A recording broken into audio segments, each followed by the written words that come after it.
സുഹൃത്തുക്കളെ, ഏകദേശം 2-3 വർഷം മുമ്പാണ് നമ്മളൊരു കാഴ്ച കണ്ടത്. നമ്മുടെ ഇപ്പോൾ സ്ഥാനമൊഴിഞ്ഞ മുൻ മുഖ്യമന്ത്രി ശ്രീ പിണറായി വിജയൻ ന്യൂയോർക്കിലെ ടൈംസ് സ്ക്വയറിൽ ഒരു ഇരുമ്പ് കസേരയിലിരിക്കുന്ന ഒരു സീൻ. അത് ആലോചിക്കുമ്പോൾ തന്നെ നമുക്ക് ചിരി വരും. പുള്ളി പക്ഷേ ചിരിക്കാതെ ഇരുന്നത്. ആൾക്കാരാണ് ടൈംസ് സ്ക്വയറിൻ്റെ പ്രത്യേകത എന്ന് പറഞ്ഞു കഴിഞ്ഞാൽ ഇരുമ്പ് കസേര നമുക്കറിയാമല്ലോ. ഇരുമ്പ് കസേര പണ്ട് കാലത്ത് നമ്മൾ തിയേറ്ററുകളിലൊക്കെ ഉണ്ടായിരുന്നു. ഇപ്പോൾ വർഷങ്ങളായിട്ട് നമ്മൾ ഇരുമ്പ് കസേര എവിടെയും കാണാറില്ല. വീടുകളിലും അതുണ്ടായിരുന്നു, ഇപ്പോൾ എവിടെയും കാണാറില്ല. ഇപ്പം മൊത്തം ഫൈബറാണുണ്ടെങ്കിൽ ഏറ്റവും കുറഞ്ഞത് ഫൈബറാണ്, അതിന് മേലേക്കുള്ളതേ ഉള്ളൂ. പിന്നെ സിംഹാസനത്തിൽ മാത്രം ഇരുന്നിട്ടുള്ള ഇദ്ദേഹത്തിനാണ് ഇങ്ങനെ ഇരിക്കേണ്ടി വന്നൊരു ഗതികളുണ്ടായത്. ഇദ്ദേഹം ടൈംസ് സ്ക്വയറിലെ ആ കസേരയിലിരിക്കുമ്പോൾ, ടൈംസ് സ്ക്വയർ എന്ന് പറഞ്ഞു കഴിഞ്ഞാൽ നമുക്കറിയാം, അവിടെ നമ്മൾ വായിച്ച് മനസ്സിലാക്കിയിട്ടുള്ളതാണ്, അല്ലാതെ ഞാനൊന്നും അവിടെ പോയിട്ടില്ല. ന്യൂയോർക്കിൽ നിന്ന് മാപ്പിൽ കണ്ടിട്ടുള്ളതല്ലാതെ വേറൊന്നുമില്ല, അവിടുത്തെ ഫോട്ടോസ് കണ്ടിട്ടുണ്ടെന്നല്ലാതെ. പക്ഷേ ടൈംസ് സ്ക്വയറിൽ വൈകുന്നേരം ആയിക്കഴിഞ്ഞാൽ വിവിധ രാജ്യക്കാരായിട്ടുള്ള വിവിധ കലാകാരന്മാർ വിവിധ കലാപരിപാടികളൊക്കെ അവതരിപ്പിക്കുന്ന ഒരു സ്ഥലമാണ്. ഒരു ഒരു സെലിബ്രേഷൻ നടക്കുന്ന പലതരത്തിൽ അവരുടേതായ ആഹ്ലാദങ്ങളും സന്തോഷങ്ങളും ഒക്കെ പ്രകടിപ്പിക്കുകയും പങ്കുവയ്ക്കുകയും ചിലരത് ആസ്വദിക്കാൻ വേണ്ടി വരുന്നവരും ഒക്കെ ഉള്ള സ്ഥലമാണ്. അവിടെയാണ് അവിടുത്തെ ഒരു ഒരു കുഞ്ഞു സ്റ്റേജിൽ ഒരു ഇരുമ്പ് കസേര കൊണ്ടുപോയിട്ടിട്ട് അതേ കൊണ്ടിരുത്തി. ഇരുമ്പ് കസേര കൊണ്ടുവന്നിട്ടപ്പം മൂപ്പര് ഒപ്പം വിട്ടാസായിരുന്നു തോന്നുന്നുണ്ടായിരുന്നത്. ചോദിച്ചുമ്പോലോ, ഇതെന്താ ഇരുമ്പിൻ്റെ കസേര? അപ്പോൾ പറഞ്ഞത്ര ഇത് ഇവിടുത്തെ സിംഹാസനമാണ് എന്ന് പറഞ്ഞത്രേ.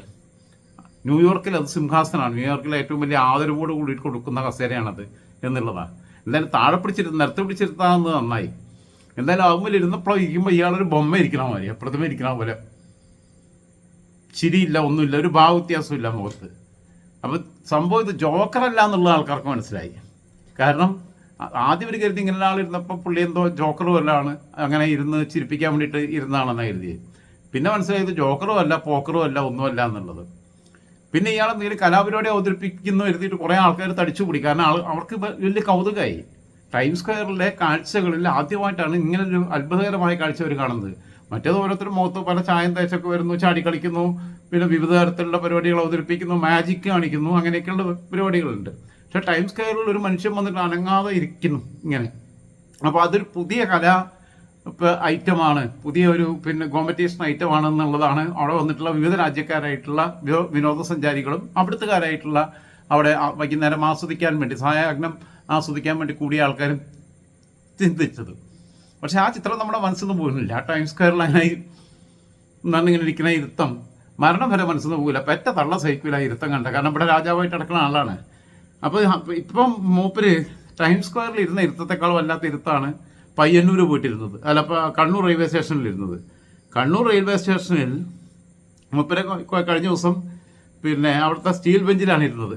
തിരുവനന്തപുരത്തേക്ക് സത്യപ്രതിജ്ഞയ്ക്ക് ട്രെയിൻ കയറാൻ വേണ്ടി വന്നതാണ്.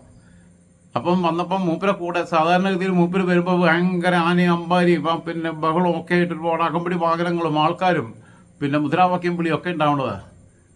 മൂപ്പര് അതിൻ്റെ ഇടയ്ക്ക് ഇപ്പം ട്രെയിനിലാണെന്നുണ്ടെങ്കിൽ ഈ സിഗ്നൽ ലൈറ്റാണ്. പണ്ടാണെന്നുണ്ടെങ്കിൽ ട്രെയിൻ പാസ് ചെയ്യുമ്പോൾ ഒരു ചുമന്ന കൊടിയെങ്കിലും കാണും. എന്നാലും അത് വീശി കാണിച്ചെങ്കിൽ മൂപ്പര് എഴുന്നേറ്റ് എന്നിട്ട് ഇംഗ്ലാബ് വിളിക്കായിരുന്നു. ക്യൂബ മുകുന്ദൻ ബാത്റൂമിൽ കയറിയിട്ട് വിളിച്ച പോലെ. ഇത് അതിന് പോലും പറ്റുന്നില്ല. ഇപ്പോൾ കൊടി സംവിധാനം ഇല്ല, മുഴുവൻ ലൈറ്റാണ്, പച്ച ലൈറ്റും ചുവന്ന ലൈറ്റും ഉള്ളത്. അപ്പം മൂപ്പർ അവിടെ ഇരിക്കുകയാണ്. പട്ടി അന്തയ്ക്ക് പോയത് പോലെ അവിടെ ഇരിക്കുന്നുണ്ട്. ആകേഷും വേറെ 1-2 പേരും കൂടെയുണ്ട്, അവരിരിക്കുന്നുണ്ട്. അതിനിടയിൽ കൂടെ RPF അതിലെ കൂടെ പോയപ്പോൾ കാക്കിയിട്ട പോലീസുകാരികൾ വരുന്നുണ്ട്. അപ്പോൾ പുള്ളി എഴുതിയ പുള്ളിയുടെ അകമ്പടിയാണ്, പുള്ളിയെ സല്യൂട്ട് ചെയ്യും എന്ന് എഴുതിയിട്ട് പുള്ളി അത് പ്രതീക്ഷിച്ചു നോക്കി. RPFന് എന്ത്, റെയിൽവേ പ്രൊട്ടക്ഷൻ ഫോഴ്സിന് എന്ത്, മുൻ മുഖ്യമന്ത്രി അവരത് വൈൻഡ് ചെയ്യാതെ പോയി അതിൽ കൂടെ പോയി. അപ്പോൾ അയാൾ കരുതിയത് എന്നെ ഒന്നൊരു വിലയില്ല. ആകെ കൂടെ ഈ പ്ലാറ്റ്ഫോമിൻ്റെ സൈഡിൽ കൂടി നടന്നു പോയ പട്ടികളെ മൂപ്പരെ നോക്കിയെന്ന് പറഞ്ഞു, അടുത്തൂടെയൊക്കെ ഒന്ന് പോയി നോക്കിയെന്ന് പറഞ്ഞു. അതിൻ്റെ കാരണം വേറൊന്നല്ല, മൂപ്പര് വലിയ ഭക്ഷണപ്രിയനാണ്. മീനാണ് മൂപ്പര് ഇഷ്ടഭക്ഷണം. മീൻ വിഭവസമൃദ്ധമായി വ്യത്യസ്ത തരം രുചികരമായ മീൻ കൂട്ടിയിട്ടുള്ള ഭക്ഷണം മൂപ്പർക്ക് ഏറ്റവും പ്രിയപ്പെട്ടത്. അപ്പം മൂപ്പർക്ക് രാത്രി കഴിക്കാൻ വേണ്ടിയിട്ടുള്ള മീൻ കറി കൂട്ടിയിട്ടുള്ള ഭക്ഷണം അതിലുണ്ടായിരുന്നു. മീനിൻ്റെ മണം അടിച്ചിട്ടാണ് ഈ പട്ടി ഒന്ന് നോക്കിയത്. പട്ടിയും പൂച്ചയൊക്കെ വന്നു. അതുകൊണ്ട് ഒരു മനുഷ്യൻ പോലും, നിങ്ങൾ ആലോചിച്ച് നോക്കൂ, പോർട്ടർമാരുണ്ടാവില്ലേ CIT അവിടെ ചെറിയ ചായക്കടകൾ ഉണ്ടാവില്ലേ? കണ്ണൂർ റെയിൽവേ സ്റ്റേഷൻ്റെ 2ാമത്തെ പ്ലാറ്റ്ഫോമിലുണ്ട്.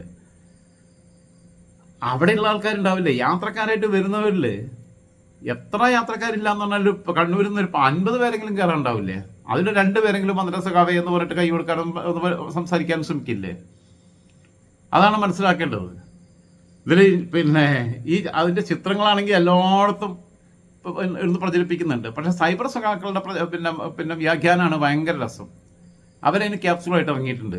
സാധാരണക്കാരനെ പോലെ അദ്ദേഹം ഇരിക്കുന്നു, അദ്ദേഹത്തെ അധികാരമൊന്നും ബാധിക്കുന്നില്ല എന്ന്. അങ്ങനെ ഇരിക്കല്ലാതെ മൂപ്പരനെ ഇപ്പോൾ പിന്നെ പൊക്കിക്കൊണ്ട് നടക്കുന്ന എഴുതിയോ? അങ്ങനെ ഇരിക്കാനേ പറ്റുള്ളൂ. അങ്ങനെ ഇരിക്കാനേ പറ്റുള്ളൂ.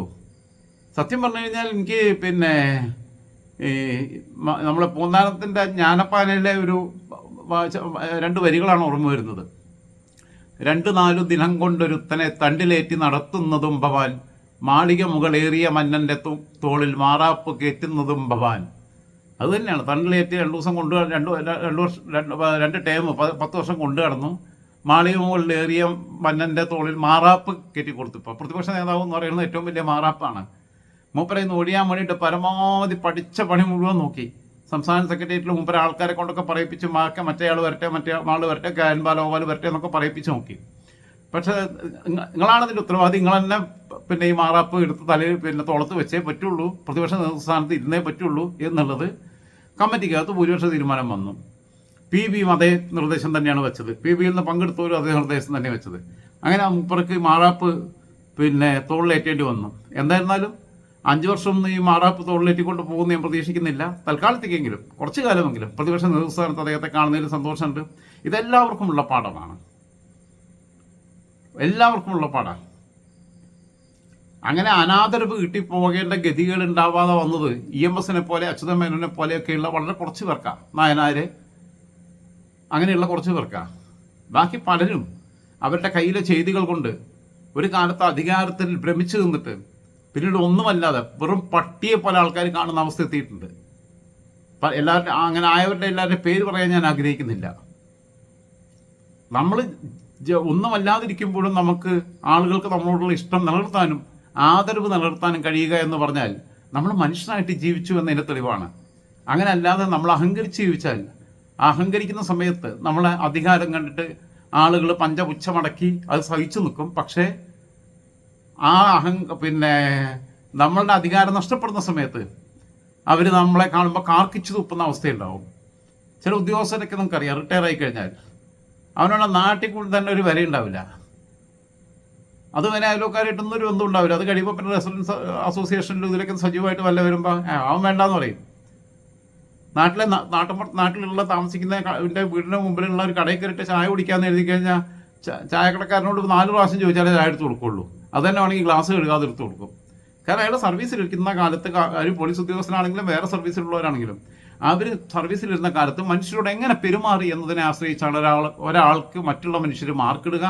അതിനനുസരിച്ചാണ് അവർ പിന്നീട് പിന്നെ അധികാരം നഷ്ടപ്പെടുമ്പോൾ അവരോട് പെരുമാറുക എന്നതിൻ്റെ ഏറ്റവും വലിയ തെളിവാണ് കണ്ണൂർ റെയിൽവേ സ്റ്റേഷൻ. അത്രയും അതിമനോഹരമായ പിന്നെ ഒരു ചിത്രത്തിനാണ്, ഒരു പിന്നെ സംഭവത്തിനാണ് കണ്ണൂർ റെയിൽവേ സ്റ്റേഷൻ സാക്ഷ്യം വഹിച്ചത്.